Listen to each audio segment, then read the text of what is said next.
In the quiet hours of the night, a sense of unease settled over Sarah as she lay in her dimly lit bedroom. The rhythmic ticking of the antique clock on her nightstand seemed louder than usual.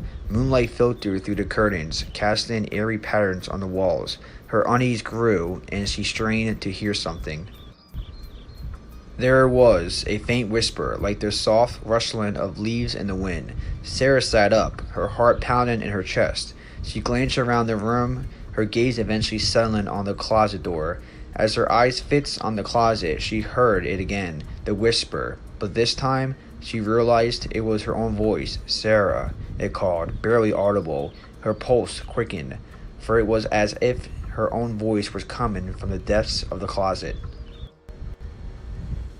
Trembling, Sarah summoned the courage to approach the closet. She hesitated, her hand trembling as she reached for the doorknob. When she finally turned it, the door creaked open, revealing the darkness within. The voice, still soft but unmistakable, now seemed to echo through the closet.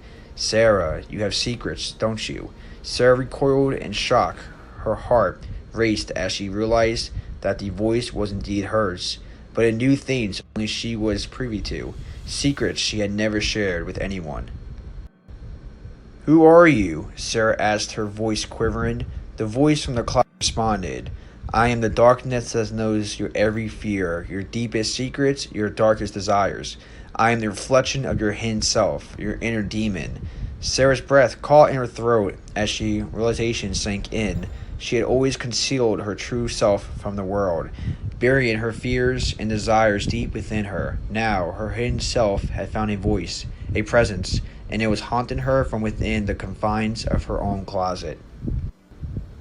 The chilling realization that she was not alone in her own home, that her deepest secrets were laid bare before her own inner demon, sent shivers down her spine. With a heavy heart, she understood that confronting her true self was the only way to break free from that malevolent presence. Sarah faced the darkness inside the closet, determined to confront her inner demon and lay her secret bare. The room grew colder, and the moonlight intensified, casting an eerie glow over her haunted face as the whispers grew louder and the confrontation between Sarah and her inner demon began. As Sarah gazed into the darkness of the closet, her inner demon's voice grew more pronounced and insistent, forcing her to confront the truth she had hidden from herself and the world. The whispered confessions echoed through the room, revealing her darkest fears, her most forbidden desires, and the painful memories she had buried deep within. Tears welled in Sarah's eyes as the room seemed to close in around her.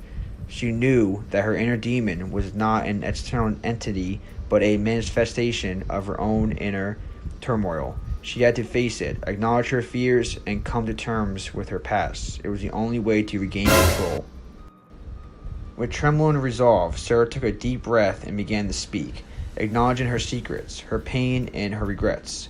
As the words spilled from her lips, their presence as the closet grew weaker. Its whispers faded. It seemed to feed on her hidden vulnerabilities, and by revealing them, she was taking away its power. Minutes passed, or perhaps hours, as Sarah bared her soul. Her voice was raw from the painful admissions, but gradually the room returned to a semblance of normality. The moonlight softened, and the air warmed. The closet door slowly swung shut, and the whispers ceased. Sarah sank to her knees, emotionally drained but liberated. She had faced her inner demons and wrestled with her own fears. In doing so, she had stripped her inner demon of its power and freed herself from its torment. From that night on, the closet remained an ordinary storage space. No more whispers or eerie voices haunted her. Sarah had come to terms with her past and her true self, emerging from the ordeal stronger and more self-aware than ever before.